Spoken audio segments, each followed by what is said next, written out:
Welcome back to Maryland Urban Garden. So, first I want to say I got a new pomegranate plant right here. It's a Russian pomegranate plant. Russian pomegranate plants can live outdoors all year round. They can tolerate temperatures well below freezing, probably down to 20 degrees, and that is perfect for the Washington, D.C. area of Maryland that I live in. But I want to talk about my horseradish plant. So, I repotted my horseradish plant when I got it. And there were a lot of leaves all around here when I got it. But they all started to die immediately after repotting it. And I was concerned, you know, is this plant dead? But maybe a week later, I started to see small little sprouts. Not these, but actually these were very small.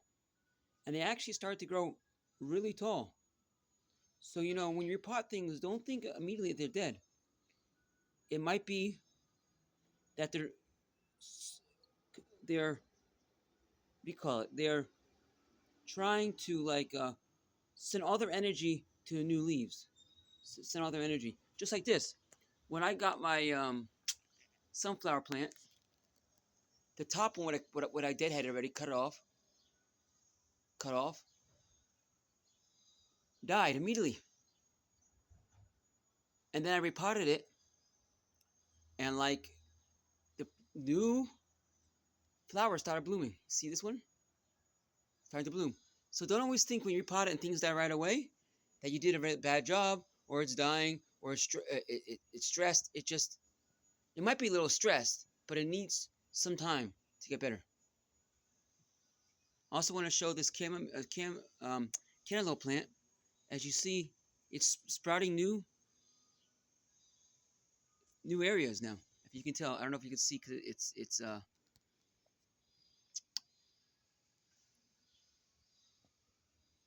sunny out, but you see that long line there? That's new as well. So everything looking good here. Here, look. Here's my false curry. One of my Thai chili plants. Another Thai chili. My chamomile, broccoli. Only thing that's dead is the corn plant. But when it arrived in the mail, it was already dead. I tried contacting two times on the phone, 3 times on the phone, the company I got it from, and I also they said send a ticket within 24 hours on the website, and we will contact you. Well, it's been like 3 days already, and they haven't responded once, and I sent 2 tickets. If you know the website Growjoy, they do not respond, so don't waste your money on Growjoy. All right, there's the Maryland Urban Garden.